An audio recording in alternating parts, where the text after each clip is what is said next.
అందరికీ నమస్కారము. మన కమర్షియల్ డాష్బోర్డ్కి సంబంధించి డిపోలో ఉన్నటువంటి స్టాల్ డీల్ క్లర్కు ప్రతి నెల ప్రతి స్టాల్కి సంబంధించి ఛార్జెస్ ఏ విధంగా ఎంట్రీ చేయాలి, ఎంట్రీ చేసినటువంటి ఛార్జెస్ని అకౌంట్స్ డిపార్ట్మెంట్ వారు ఏ విధంగా ఆడిట్ చేయించాలి, ఆడిట్ అయ్యి అప్రూవ్ అయ్యి వచ్చినటువంటి ఈ యొక్క ఛార్జెస్ని తోటి ఈ యొక్క పర్టికులర్ స్టాల్కి సంబంధించి ఇన్వాయిస్ ఏ విధంగా జనరేట్ చేయాలి అనే విషయాల్ని మనం ఈ వీడియోలో తెలుసుకునే ప్రయత్నం చేద్దాము. దీనికోసం ముందుగా గతంలో మనకి టీసీఎస్ వాళ్ళు కమ్యూనికేట్ చేసినట్టు యూఆర్ఎల్ ఉంది కదా, CASAPSRTC.AP.gov.in అనేది, దాన్ని మనం దీంట్లో ఎంటర్ చేయాల్సి ఉంటుంది. దానికోసం మనం మెజిల్లా ఫైర్ ఫాక్స్ కానీ మైక్రోసాఫ్ట్ ఎడ్జ్ని కానీ యూజ్ చేయాలి.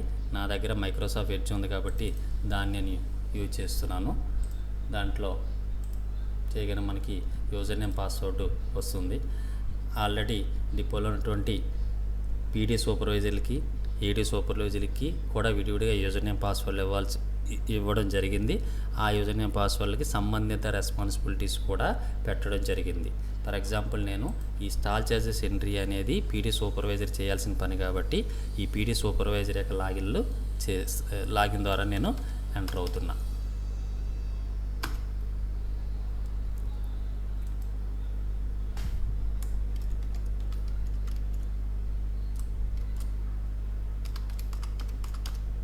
Okay, login. సో ఈ విధంగా మనకి ఓపెన్ అవుతుంది, రెస్పాన్సిబిలిటీస్ ఓపెన్ అవుతాయి. దాంట్లో మనం అంతకుముందు యూజ్ చేస్తున్నటువంటి ఏపీఎస్ఆర్టీసీ స్టాల్స్ యూజర్ అనే రెస్పాన్సిబిలిటీ టిక్ చేస్తాం. చేసి దాంట్లో స్టాల్ ఛార్జెస్ ఎంట్రీ అనేటువంటి రెస్పాన్సిబిలిటీ టిక్ చేస్తాం. చేసిన తర్వాత ఛార్జెస్ ఎంట్రీ అనేటువంటి బటన్ను టిక్ చేస్తాం.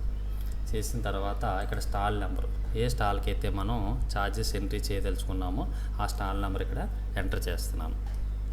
సింపుల్ JPO789 చేసి ట్యాప్ కొట్టిన వెంటనే మనకి అక్కడ డీటెయిల్స్ అన్నీ కూడా స్టాల్ నెంబర్కి సంబంధించిన డీటెయిల్స్ అన్నీ కూడా పాపప్ అయిపోతాయి. అయిపోయిన తర్వాత మనం ఏ నెలకు సంబంధించి అయితే ఈ స్టాల్కి ఛార్జెస్ ఎంట్రీ చేస్తున్నామో ఆ నెలని ఇక్కడ సెలెక్ట్ చేసుకోవాల్సి ఉంటుంది. ఫర్ ఎగ్జాంపుల్, మనం ఆగస్ట్ 1 నుంచి ఈ సిఎస్ ద్వారా వెళ్ళాలని అనుకుంటున్నాం కాబట్టి ఆగస్ట్ 24 అనేది సెలెక్ట్ చేసుకోవాలి. కానీ ఇప్పుడు నేను ఈ వీడియో చేసేటప్పటికి ఆగస్ట్ నెలలోకి నేను ఇంకా ఎంట్రీ కాలేదు కాబట్టి ఆగస్ట్ నెల నేను ఇప్పుడు చేసుకోలేను. ఆగస్టుకు ముందు సంబంధించిన నెలలు ఏదో ఒకటి మాత్రమే నేను చేసుకోవాల్సి ఉంటుంది. సో దానికి సంబంధించి నేను ఒక ఏప్రిల్ 24 అనేది తీసుకున్నాను అనుకుందాం. ఓకే, అయిపోయిన వెంటనే ఆ కరెంట్ మంత్ లైసెన్స్ ఫీ అనేది 10,000 అని వచ్చింది. మీరు ఒక్కసారి 10,000 అనేది ఒక్కసారి క్రాస్ చెక్ చేసుకోవాలి. పైనటువంటి స్టాల్ నెంబర్ని బట్టి, ఆ స్టాల్ యొక్క ఈ బిజినెస్ని బట్టి మీరు చేసుకోవాలి. తర్వాత ఆ పర్టికులర్ స్టాలు, ఫర్ ఎగ్జాంపుల్, మనం ఆగస్ట్కి కానీ ఇన్వాయిస్ జనరేట్ చేస్తున్నప్పుడు జూలై నెలలో ఎన్ని యూనిట్స్ అయితే కన్జ్యూమ్ చేసిందో అన్ని యూనిట్స్ ఇక్కడ ఎంటర్ చేసుకోవాలి. చేసుకున్న వెంటనే దానికి అనుగుణంగా ఆ నెంబర్ ఆఫ్ యూనిట్స్ ఇంటూ ఒక యూనిట్ రేట్ ఎంత అనేది సిస్టమ్కి ఆల్రెడీ ఫీడ్ చేయడం జరిగింది కాబట్టి మల్టిఫై చేసి ఆ ఫిగర్ ఇక్కడ ఇచ్చేయడం అనేది జరుగుతుంది. అంటే 150 రూపాయలు ఇంటూ ఒక యూనిట్కి 12 రూపాయలు 30 పైసలు చొప్పున 1845 రూపాయలు వచ్చేసింది. ఒకవేళ అదే డిబిఎస్ పిఆర్బిఎస్ చూసుకుంటే ఆ నెంబర్ ఆఫ్ యూనిట్స్ ఇంటూ ఒక యూనిట్కి 12 రూపాయల 60 పైసలు చొప్పున ఇక్కడ అమౌంట్ ఎంత అనేది వచ్చేస్తుంది. Next water charges. ఈ స్టాల్కి ఏదైనా వాటర్ ఛార్జెస్ ఉంటాయి. ఫర్ ఎగ్జాంపుల్, క్యాంటీన్ అనుకోండి, వాటర్ ఛార్జెస్ ఉంటే అక్కడ అమౌంట్ వేస్తాము, లేకపోతే 0 వేస్తాము. యూజర్ ఛార్జెస్, కొన్ని బస్ స్టేషన్స్లో అక్కడ అక్యుములేట్ అయినటువంటి డస్ట్ని, చెత్తని తీసుకెళ్ళడం కోసం చెప్పేసి మున్సిపాలిటీ వాళ్ళు ఆ బస్ స్టేషన్ సంబంధించి యూజర్ ఛార్జెస్ ఇంపోజ్ చేస్తున్నారు. ఆ ఇంపోజ్ చేసిన యూజర్ ఛార్జెస్ని అక్కడ ఉన్న స్టాల్స్ అందరికీ కూడా పంచడం జరుగుతుంది. ఆ విధంగా పంచగా వచ్చిన అమౌంట్ని ఇక్కడ ఎంటర్ చేయాలి. ఉంటే ఎంటర్ చేస్తారు, లేకపోతే 0. సీసీ కెమెరా ఛార్జెస్ ఉంటే ఎంటర్ చేస్తారు, లేకపోతే 0. జనరేటర్ ఛార్జెస్ ఉంటే ఎంటర్ చేస్తారు, లేకపోతే 0. Property tax, for example dot stalls అనుకుందాం, ఇది వాళ్ళ ప్రాపర్టీ ట్యాక్స్ మనం కడతాము, దాన్ని మనం వాళ్ళతో రియంబర్స్మెంట్ చేయించుకుంటాము. ఆ నెలలో ఏమైనా వాళ్ళ దగ్గర నుంచి తీసుకోవాల్సి ఉంటే అక్కడ అమౌంట్ ఎంటర్ చేస్తారు, లేకపోతే 0. ఫైన్స్ అంటే ఏంటంటే మనం ఏ నెలకైతే ఛార్జెస్ ఎంట్రీ చేస్తున్నామో అంత ముందుకు నెలలో ఈ స్టాల్కి ఏదైనా ఫైన్స్ ఇంపోజ్ చేసినట్లయితే ఫైన్ అమౌంట్. ఫర్ ఎగ్జాంపుల్ ఒక 1000 రూపీస్ ఇంపోజ్ చేశారు అనుకుంటున్నాను, 1000 వేసా. ఏ డేట్ని ఇంపోజ్ చేశారు, ఇక్కడ డేటు ఫర్ ఎగ్జాంపుల్ ఏప్రిల్ 24కి ఛార్జెస్ ఎంట్రీ చేస్తున్నారంటే దాని అర్థం మార్చిలో ఏదో ఒక డేట్న వాళ్ళకి ఆ ఫైన్ అనేది ఇంపోజ్ చేసి ఉంటాం. ఫర్ ఎగ్జాంపుల్ 6th వేసాను. ఓకే, లేదు ఆ నెలలోనే, ఆ మార్చి నెలలోనే 2-3 టైమ్స్ వేసాం. 2-3 టైమ్స్కి ఇంపోజ్ చేసిన టోటల్ ఫైన్ అమౌంట్ ఇక్కడ వేసేసి ఆ 2-3 సార్లు ఆఖరిగా ఇంపోజ్ చేసిన డేట్ అనేది ఇక్కడ వేస్తారు. Okay, right. Due up to last month principal. Okay, ఇది ఏంటంటే మనం ఫర్ ఎగ్జాంపుల్ ఆగస్ట్ 1 నుంచి సిఎస్కి వెళ్ళాలనుకుంటున్నాం కదా, జూలై 31 వరకు ఈ స్టాల్ ఎంత డ్యూస్లో ఉందనే విషయాన్ని సిస్టమ్ తెలియదు. ఎట్ ఫ్రెష్ మన ఆగస్ట్ 1 నుంచి మాత్రమే సిస్టమ్కి ద్వారా వెళ్తున్నాం. అప్పటి వరకు ఇప్పుడు మనం ప్రస్తుతం మాన్యువల్లో ఉన్నాం కాబట్టి ఈ పర్టికులర్ స్టాల్స్కి జూలై 31 వరకు అవుట్స్టాండింగ్ అమౌంట్ ఎంత అనేది అరైవ్ అయ్యి ఆ అవుట్స్టాండింగ్ అమౌంట్లో ప్రిన్సిపల్ పోర్షను ఇక్కడ వేయాలి, ఇంట్రెస్ట్ పోర్షను ఇక్కడ వేయాలి. ఎందుకు విడిగా వేయాలంటే మీకు అందరికీ తెలుసు అకౌంటింగ్ ప్రిన్సిపల్ ప్రకారం ఇంట్రెస్ట్ మీద ఇంట్రెస్ట్ పడకూడదు కాబట్టి ఇంట్రెస్ట్ని సెపరేట్గా చూపించాల్సి ఉంటుంది అన్నమాట. Okay, right. For example principal amount 10,000 అనుకుంటున్నాను, ఇంట్రెస్ట్ అమౌంట్ ఒక 1,500 అనుకుంటున్నాను. Okay, right. ఈ విధంగా వచ్చిన తర్వాత నెక్స్ట్ ఆర్సిఎం. దీని ఏమంటారు, రివర్స్ ఛార్జ్ మెకానిజం అంటారు. మనకున్న అన్ని స్టాల్స్ కూడా డిఫాల్ట్గానే నో పెట్టండి. Okay, next TCS 2%. For example పైన కమర్షియల్ థీమ్ కానీ పార్కింగ్ లాట్ అయినట్లయితే టీసీఎస్ 2% అనేది దానికి అప్లై అవుతుంది. ఇక్కడ పార్కింగ్ లాట్ కాదు కాబట్టి ఇక్కడ పాపప్ అవ్వలేదు.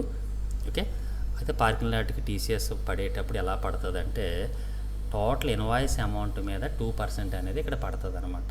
నాట్ ఓన్లీ లైసెన్స్ ఫీ మీద కాదు, license fee, electricity charges, GST ఇవన్నీ కలిపిన దాని మీద 2% అనేది ఇక్కడ పాపప్ అవుతుంది అనమాట. ఏదేమైనా సిస్టమే క్యాలిక్యులేట్ చేస్తుంది కాబట్టి దాని గురించి కూడా మీరు వరీ కావాల్సిన అవసరం లేదు. Next TDS.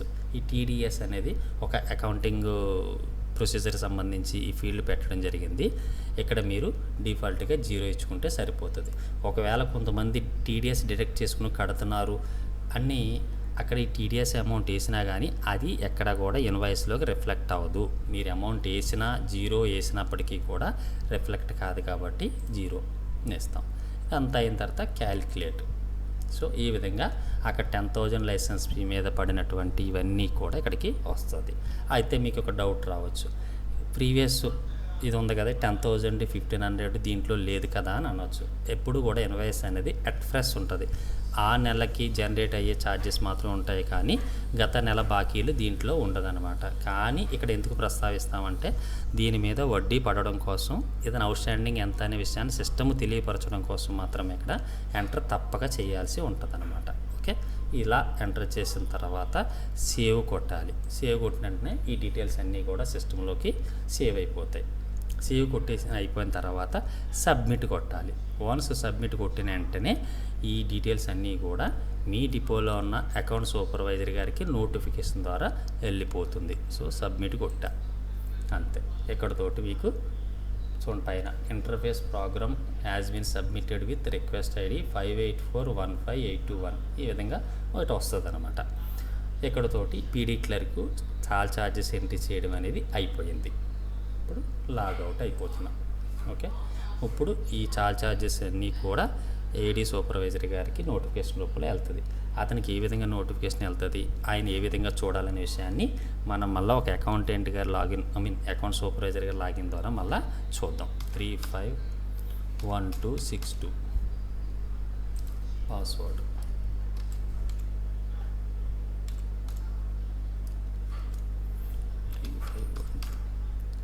లాగిన్.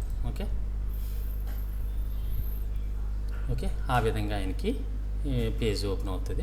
ఇలా ఈ వర్క్ లిస్ట్ అనేది ఓపెన్ అవుతుంది. ఈ వర్క్ లిస్ట్లో చూడండి టాప్లో ఏముంది, జీహెచ్ రావు అని ఆయన దగ్గర నుంచి hi stall number JPJP0789 is waiting for your approvals. Account supervisor గారు ఆడిట్ చేసి అప్రూవల్ చేయడానికి ఈ యొక్క స్టాల్ నెంబర్ సంబంధించింది వెయిటింగ్లో ఉంది అనే విషయాన్ని ఇక్కడ కనిపిస్తుంది అనమాట. ఒకవేళ ఇక్కడ కానీ కనిపించకపోతే ఫుల్ లిస్ట్ అనే దాన్ని టిక్ చేసి ఇక్కడ వ్యూలోకి వెళ్ళి ఆల్ నోటిఫికేషన్ టిక్ చేసి గో కొడితే అంటే అన్ని నోటిఫికేషన్లు కనిపిస్తాయి అన్నమాట. ఒక్కొక్కసారి ఏమంటే నెంబర్ ఆఫ్ నోటిఫికేషన్స్ పెరిగిపోయినప్పుడు ఇది కనిపించకపోవచ్చు. అలాంటప్పుడు వ్యూలోకి వెళ్ళి ఆల్ నోటిఫికేషన్స్ కొట్టి గో కొడితే ఆటోమేటిక్గా కనిపిస్తుంది అనమాట. ఓకే, దీన్ని టిక్ చేయాలి. దీన్ని టిక్ చేస్తే మనకి ఇక్కడ డీటెయిల్స్ అన్నీ కనిపిస్తాయి. ఇందాక పీటీ సూపర్వైజర్ ఏవైతే ఎంటర్ చేశారో డీటెయిల్స్ ఎవ్రీథింగ్ ఇక్కడ కనిపిస్తాయి అన్నమాట. ఇక్కడ ఉన్న డీటెయిల్స్ అన్నింటినీ కూడా అకౌంటెంట్ గారు అంటే అకౌంట్ సూపర్వైజర్ గారు వెరిఫై చేసి ఓకే ఆల్ కరెక్ట్ అని చెప్పేసి అని అనుకుంటే ఇక్కడ రిమార్క్స్ రాయొచ్చు, రాయనవసరం కూడా లేదు. డైరెక్ట్గా అప్రూవ్ కొట్టేయవచ్చు అంతే.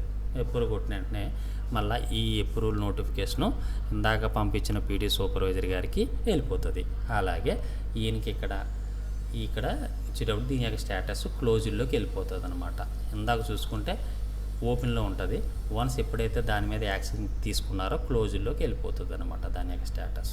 ఓకే, ఎక్కడితోటి అకౌంట్ సూపర్వైజర్ గారి పని కూడా అయిపోయింది, లాగౌట్. Okay right. ఇప్పుడు మళ్ళీ పీడీ సూపర్వైజర్ గారి లాగిన్లోకి మళ్ళీ వెళ్ళి ఆ ఎప్పుడు అయినటువంటి ఇది చూద్దాం ఒకసారి.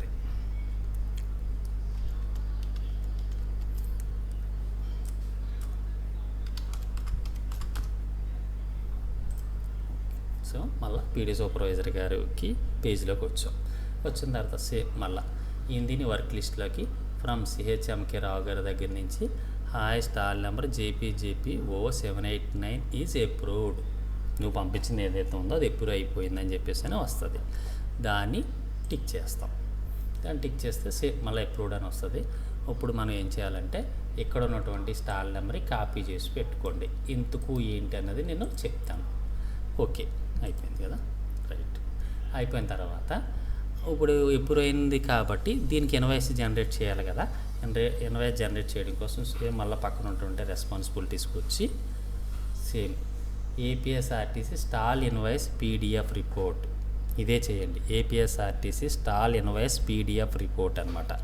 దానిపైన ఇంకోటి ఉంటుంది ఏపీఎస్ఆర్టీసీ స్టాల్ ఇన్వాయిస్ రిపోర్ట్. అది చేయొద్దు, అది ఎక్సెల్లో వస్తుంది, చాలా పేజ్ సెటప్ బాగోదు. కాబట్టి ఏపీఎస్ఆర్టీసీ స్టాల్ ఇన్వాయిస్ PDF రిపోర్ట్ని టిక్ చేయండి.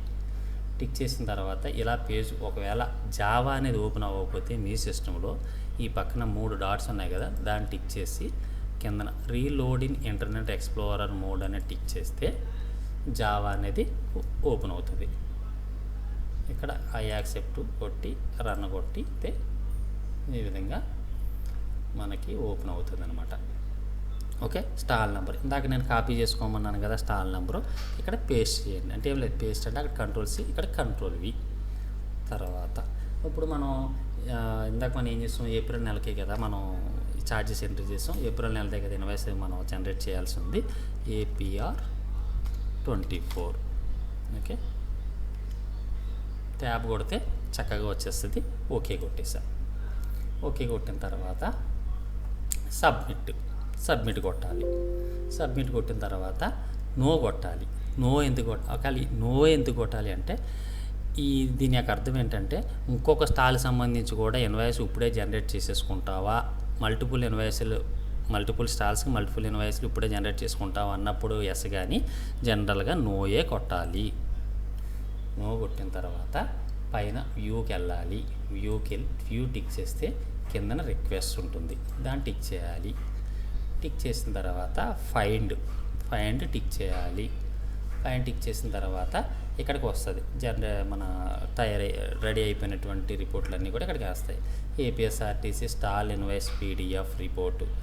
ఈ పేజ్ కంప్లీటెడ్ అని వచ్చింది. కొన్నిసార్లు రన్నింగ్ అని ఉంటుంది, పెండింగ్ అని ఉంటుంది. అప్పుడు రీఫ్రెష్ డేటా అని కొడతాం. కంప్లీటెడ్ అయిపోయింది. JPJP0789 ఏప్రిల్ 24 అది కంప్లీట్ అయిపోయింది. కాబట్టి ఇక్కడ టిక్ చేసి వ్యూ అవుట్పుట్ కొట్టాలి. వ్యూ అవుట్పుట్ కొడితే చక్కగా చూడండి, stall invoice for the month of April 24 issued by unit manager Jaggepeta. Unit name, contact number, stall number, licensee name. Okay, initial license fee, license period. ఇక్కడ చూడండి monthly license fee 10,000, electricity charges ఇవి వచ్చేస్తాయి అన్నమాట. Same అక్కడ మీరు charges entry పేజ్లో ఏవైతే details enter చేశారో అవన్నీ కూడా ఇక్కడికి వచ్చేసి టోటల్ ఇన్వాయిస్ అమౌంట్ ఇక్కడికి వచ్చేస్తుంది. ఇక్కడ ఒక టర్మ్స్ అండ్ కండిషన్స్లో కూడా ఉంటాయి. ఇవన్నీ కూడా ప్రొవిజనల్. మళ్ళీ ఆడిట్ అయిన తర్వాత మారితే మళ్ళీ మేము మార్చిన ఫిగర్స్ ఇస్తామని ఇక్కడికి వస్తుంది. ఇక్కడ ఇప్పుడు అంతా కూడా మనం ఆన్లైన్ పేమెంట్స్ని ప్రోత్సహిస్తున్నాం కాబట్టి అతను ఈ అమౌంట్ని ఆన్లైన్ ట్రాన్స్ఫర్ చేయడానికి అవసరమైన బ్యాంక్ డీటెయిల్స్ అన్నీ కూడా, అకౌంట్ డీటెయిల్స్ అన్నీ కూడా ఇక్కడ పొందుపరచడం జరుగుతుంది అనమాట. ఓకే, ఈ మళ్ళీ కాస్త మార్చుతారు, అంటే అకౌంట్ హోల్డర్ కాస్త తప్పుగా ఉంది, మనం లైవ్కి వెళ్ళే టైంకి మళ్ళీ అవి వాటిలన్నింటినీ కూడా చక్కగా చేస్తారు. లాస్ట్ యూనిట్ మేనేజర్ జగ్గేపేట, దీన్ని మనం ప్రింట్ తీసి డిఎం గారితో సంతకం పెట్టి లైసెన్సీకి సర్వ్ చేయాల్సి ఉంటుంది అనమాట. ఇక్కడతోటి మనం ఈ యొక్క ఇన్వాయిస్ని జనరేట్ చేయడం అనేది చూసాం. ఓకేనా, అది అయితే ఇందులో ఉన్నటువంటి ఇంకొక చిన్న ఇంకో విషయం ఏంటంటే, చక్కగా ఇప్పుడు ఏదైతే పీడీ సూపర్వైజర్ గారు చాలా ఛార్జెస్ ఎంట్రీ చేశారు, ఏడీ సూపర్వైజర్ గారు ఎక్కువ కొట్టేశారు. ఒకవేళ పీడీ సూపర్వైజర్ గారు ఎంటర్ చేసినటువంటి డీటెయిల్స్లో ఏదైనా తప్పుని కానీ పట్టుకున్నట్లయితే ఏడీ సూపర్వైజర్ గారు ఆ ఇన్వాయిస్ని, ఆ ఛార్జెస్ ఎంట్రీని రిజెక్ట్ చేయడం ఎలాగనేది మళ్ళీ ఇంకో కేసులో చూద్దాం. దానికోసం మళ్ళీ ఇది క్లోజ్ చేసేస్తున్నాను.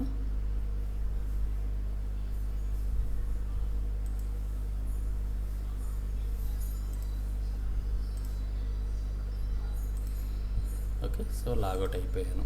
సరే, మళ్ళీ ఫ్రెష్గా పీడీ సూపర్వైజర్ లాగిన్కి మళ్ళీ అవుతున్నాను. 358559 తర్వాత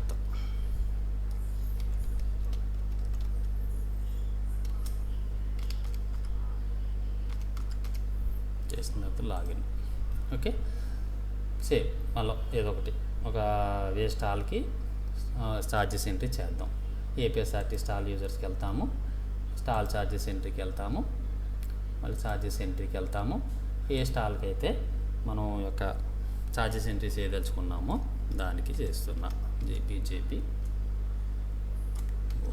789. ఓకే, చేసుకున్నాం. ఇవన్నీ డీటెయిల్స్ మామూలుగా వస్తాయి. ఇప్పుడు ఇందాక నేను ఏం చేశాను, ఏప్రిల్ చేసేసాను కాబట్టి ఇప్పుడు మేకి చేస్తాను. మీరు మామూలుగా అయితే ఆగస్ట్ నుంచి అయితే ఖచ్చితంగా ఇక్కడ ఆగస్ట్ అనేది తీసుకుంటారు, కానీ మన ఆగస్ట్ కంటే ముందు డేట్లో ఉన్నాం కాబట్టి ఈ క్షణానికి మనం ఆగస్ట్ కంటే ముందు నెలలకు మాత్రమే ఛార్జెస్ ఎంట్రీ చేయాలి కాబట్టి ముందు నెలలు తీసుకున్నాం. ఇందాక నేను ఏప్రిల్ తీసుకున్నాను, మళ్ళీ ఇప్పుడు మే తీసుకుంటున్నాను. ఎగ్జాంపుల్గా ఈ మే నెలకి ఛార్జెస్ ఎంట్రీ చేసేటప్పుడు సేమ్ 200, ఆ నెలలో కూడా కన్జ్యూమ్షన్ ఎంత అయితే అంత 150 యూనిట్స్ ఉన్నాయనుకుందాం. 150 ఎంట్రీ చేసిన వెంటనే ఎలక్ట్రిసిటీ ఛార్జెస్ వచ్చేస్తుంది. వాటర్ ఛార్జెస్ ఫర్ ఎగ్జాంపుల్ ఇది అదర్ స్టాల్స్ జనరల్గా వాటర్ ఛార్జెస్ ఉండవు, కానీ మీరు పొరపాటున 200 వేసేసారు. Okay, right. User charges for example user charges లేవు, సో 0 చక్కగానే వేసారు. సీసీ కెమెరా ఛార్జెస్ లేవు, కరెక్ట్గానే వేసారు.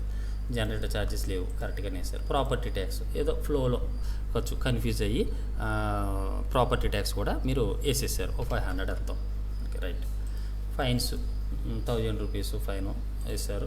దానికి డేట్ ఫర్ ఎగ్జాంపుల్ మే కాబట్టి మేకి ముందు జూన్ నెలలో ఫైన్స్ ఇంపోజ్ చేయడానికి అవకాశం ఉంది కాబట్టి డేట్ పెట్టేశారు. అలాగే దీనికి సంబంధించిన ఈ ముందు నెల వరకు ఉన్నటువంటి అవుట్ స్టాండింగ్లో ప్రిన్సిపల్ పోర్షన్ వేశారు, అలాగే ఇంట్రెస్ట్ పోర్షన్ వేశారు. RCM no, TDS 0. Okay, calculate.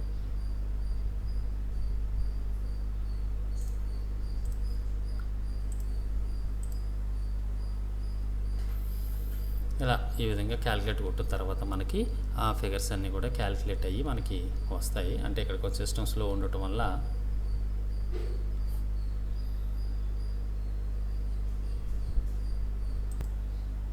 So ఈ విధంగా మనకి అమౌంట్ క్యాలిక్యులేటే వస్తుంది. కానీ మనం ఈ ఛార్జెస్ ఎంట్రీ చేసినప్పుడు చేసిన తప్పులేంటి, ఇది అదర్ స్టాల్ కానీ మన పొరపాటున 200 రూపీస్ వాటర్ ఛార్జ్ చేసేసాం. ప్రాపర్టీ ట్యాక్స్ జనరల్గా అదర్ స్టాల్స్కి ప్రాపర్టీ ట్యాక్స్ ఉండదు, కానీ మనం 500 రూపీస్ వేసాం. సో ఈ విధంగా మనం తెలియక తప్పు చేసాం. మనం మామూలుగా సేవ్ కొట్టేసాం, తర్వాత సబ్మిట్ కొట్టేసాం. ఓకే, సబ్మిట్ కొడితే మనకి ఏం జరుగుతుంది, ఇందాక కేసులాగే ఈ ఛార్జెస్ అన్నీ కూడా నోటిఫికేషన్ రూపంలో ఏడీ సూపర్వైజర్కి వెళ్ళిపోతాయి. ఓకే, తర్వాత లాగౌట్, మీ వర్క్ అయిపోయింది, బయటకు వచ్చేస్తారు. ఇప్పుడు మళ్ళీ ఏడీ సూపర్వైజర్ గారు లాగిన్లోకి వెళ్ళి అక్కడ నోటిఫికేషన్ ఎలా వచ్చింది ఏం చూద్దాం అన్నది మరొకసారి చూద్దాం. 351262 ఎలా వచ్చింది అందులో తప్పు కనిపెట్టిన తర్వాత తను ఏ విధంగా రెక్టిఫై చేయగలుగుతున్నాడు ఏంటి అన్నది చూద్దాం. CHMK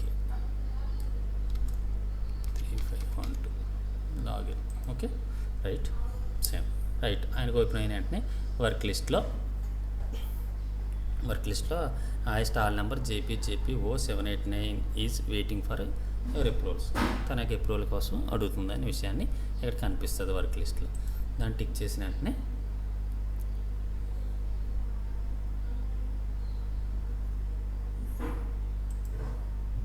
ఓకే ఈ విధంగా మనకి ఇందాక మనం ఎంట్రీ చేసినటువంటి ఫీల్డ్స్ అన్నీ కూడా కనపడతాయి. సో ఈ విధంగా అలా ఫీల్డ్స్ అన్నీ చూసుకుంటూ వస్తారు AD సూపర్వైజర్ గారు. అలా వచ్చేటప్పటికి పైన ఏమో అదర్ స్టాల్స్ ఇది, కానీ ఇక్కడ వాటర్ ఛార్జెస్ 200 ఉంది. సో ఇది తప్పు అనే విషయాన్ని గ్రహించారు. తర్వాత లా వచ్చేటప్పటికి ప్రాపర్టీ ట్యాక్స్ 500, ఇది అదర్ స్టాల్స్. ప్రాపర్టీ ట్యాక్స్ కేవలం డాట్ స్టాల్స్కే ఉంటుంది కదా అని చెప్పి ఇది తప్పు అనే విషయాన్ని గ్రహించారు. ఈ రెండు విషయాల్ని ఈ చేసినటువంటి మిస్టేక్ని ఇక్కడ రాయాల్సి ఉంటుంది అనమాట. ఇక్కడ ఏం రాస్తారు,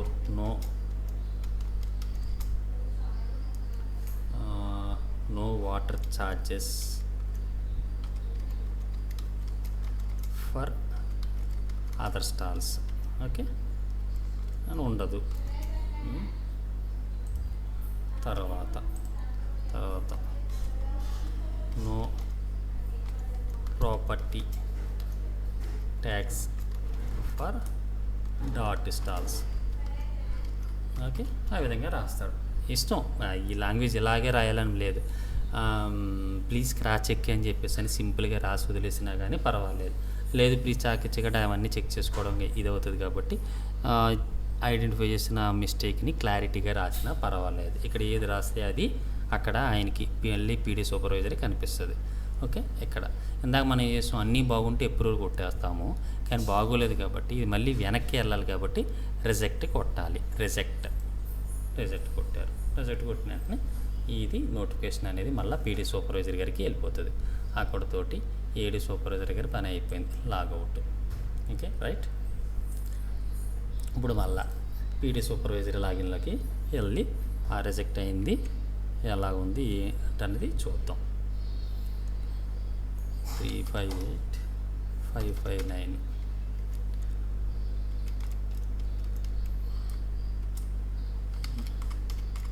ఓకే సో ఈ విధంగా ఓపెన్ అయ్యింది. ఇక్కడ చూడండి, from CHMK Rao hi stall number JPO789 is rejected అని వచ్చింది. ఇందాక మన అప్రూవ్డ్ అని వచ్చింది, ఇప్పుడు మనకి రిజెక్టెడ్ అని వచ్చింది. సో రిజెక్టెడ్ టిక్ చేస్తాం. టిక్ చేస్తే ఈ విధంగా చూడు, ఇందాక ఆయన రాసింది ఉంది కదా,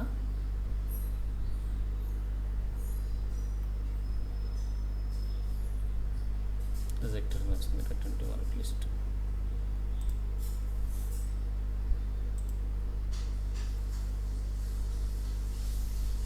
ఇక్కడ మనకి ఏమొస్తుందంటే ఆయన రాసిన రిజెక్టెడ్ దగ్గర రాసినటువంటి మనకి ఆ డీటెయిల్స్ అన్నీ ఇక్కడ వస్తాయి. చూద్దాము. ఓకే ఇక్కడ వస్తుంది, అక్కడ రాసిన యాజ్ ఇట్ ఈస్ మ్యాటర్ ఇక్కడ వస్తుంది. ఇక్కడ రాలేదంటే నేను మస్ట్ చూస్తాను. ఓకే దీనికి మళ్ళీ ఈ స్టాల్ నెంబర్ని సేవ్ చేసుకుని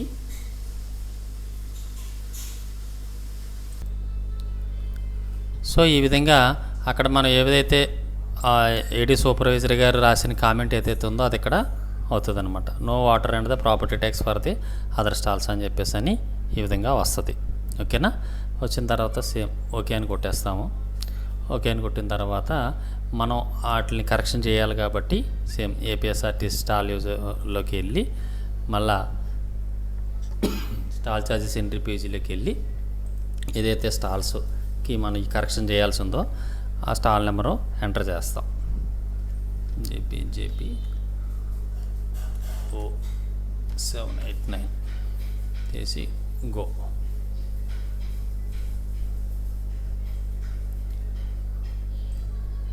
కొట్టాం. ఇందాక మనం కరెక్షన్ చేయాల్సింది May 24 దానికి సంబంధించింది కాబట్టి ఇక్కడ మనం పెన్సిల్ బటన్ ఉంటుంది, అది టిక్ చేస్తాం. టిక్ చేసి ఆ కరెక్షన్స్ ఏవైతే ఉన్నాయో ఆ కరెక్షన్స్ అన్నీ చేసిన తర్వాత సేవ్, అంటే ఇందాక అకౌంట్ సూపర్వైజర్ గారు రిమార్క్ చేయించినటువంటి కరెక్షన్స్ అన్నీ చేసిన తర్వాత సేవ్ సబ్మిట్ అన్నీ కొట్టగానే ఆయనకి అప్రూవ్ వెళ్ళిపోతుంది. సేమ్ అప్రూవ్ వెళ్ళిపోయిన తర్వాత సేమ్ ఇక్కడతోటి పీటీ సూపర్వైజర్ గారిది అయిపోతుంది. మళ్ళీ ఏడీ సూపర్వైజర్ గారికి మళ్ళీ ఎంటర్ చేసి అతనికి ఏ విధంగా వెళ్ళింది అన్నది చూద్దాం. 351262 పాస్వర్డ్ CHMK 3512 మళ్ళీ అకౌంట్ సూపర్వైజర్ గారికి వెళ్ళాను. వెళ్తే చూడండి మళ్ళీ ఇక్కడ వచ్చింది ఆయనకి వర్క్ లిస్ట్లో JPJP 0789 is waiting for your approvals tick చేస్తాం. సో మళ్ళీ ఇవన్నీ కూడా డీటెయిల్స్ అన్నీ కనిపిస్తాయి. ఆయన అప్రూవ్ కొడతారు. Approve okay right. ఇక్కడతోటి ఆయన అప్రూవ్ చేసేసారు. ఇంకా ఆయన పని అయిపోయినట్టే, లాగౌట్ అయిపోయింది. ఈ విధంగా అప్రూవ్ అయిందా ఇది మళ్ళీ ఈ పీటీ సూపర్వైజర్ గారు చూస్తారు. 358559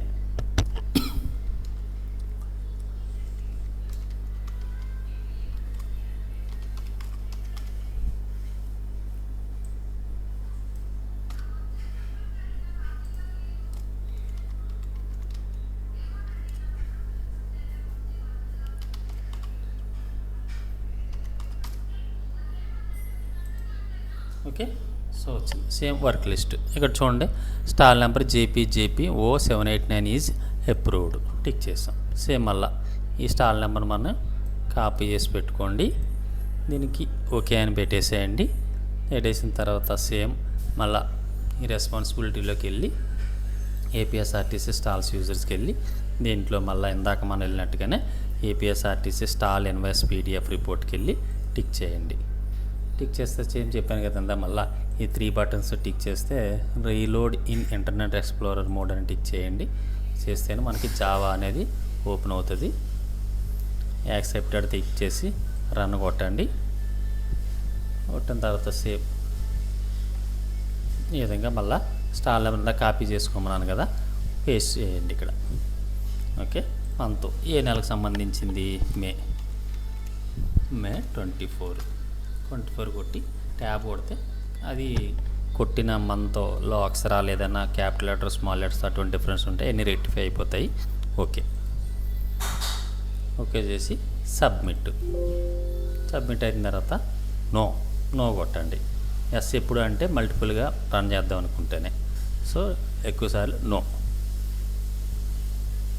నో కొట్టిన తర్వాత వ్యూకి వెళ్ళండి. వ్యూకి వెళ్ళి రిక్వెస్ట్కి వెళ్ళండి. రిక్వెస్ట్కి వెళ్ళి ఫైండ్కి వెళ్తే చూడండి ఇక్కడ same APSRTC stall invoice PDF report completed JPJP 0789 May 24 ఇది టిక్ చేయండి. టిక్ చేసి వ్యూ అవుట్పుట్. ఓకే సో ఈ విధంగా మళ్ళీ మనకి ఇన్వాయిస్ వచ్చేసింది. వచ్చిన ఇన్వాయిస్ని ఒకసారి చూసుకుని కింద ఈ బ్యాంక్ పేమెంట్ డీటెయిల్స్ కూడా ఒకసారి చూసుకుని యూనిట్ మేనేజర్ గారితో సంతకం పెట్టించేసి ఆ లైసెన్సీకి సర్వ్ చేసేవచ్చు అనమాట. సో ఈ విధంగా మనం డిపోలో ఉన్నటువంటి స్టాల్ డీలింగ్ క్లర్క్ ఛార్జెస్ ఏ విధంగా ఎంట్రీ చేయాలి, ఎంట్రీ చేసినటువంటి ఛార్జెస్ ఏ విధంగా నోటిఫికేషన్ ద్వారా అకౌంట్ సూపర్వైజర్కి వెళ్తుంది, అకౌంట్ సూపర్వైజర్ గారు ఏ విధంగా ఎప్రూవ్ అన్నీ చక్కగా ఉంటే ఎప్రూవ్ చేయటం, ఎప్రూవ్ అయ్యి మళ్ళీ పీటీ సూపర్వైజర్ గారికి వచ్చిన దాన్ని ఇన్వాయిస్ జనరేట్ చేసి చేయటం అది చూసాము. అలాగే ఒకవేళ ఎంట్రీ చేసినటువంటి ఛార్జెస్లో ఏదైనా తప్పులు ఉంటే అకౌంట్ సూపర్వైజర్ గారు రిజెక్ట్ చేయటము, రిజెక్ట్ చేసిన దాన్ని మళ్ళీ కరెక్షన్ చేసి మళ్ళీ పంపించడం, అది మళ్ళీ ఇంప్రూవ్ వచ్చిన తర్వాత ఏ విధంగా ఇన్వాయిస్ జనరేట్ చేయటం, ఇవన్నీ విషయాలు కూడా మనం ఈ వీడియోలో చక్కగా చెప్పడం జరిగింది. నాకు తెలిసి అందరికీ కూడా అర్థమైందని అనుకుంటున్నాను. Thank you.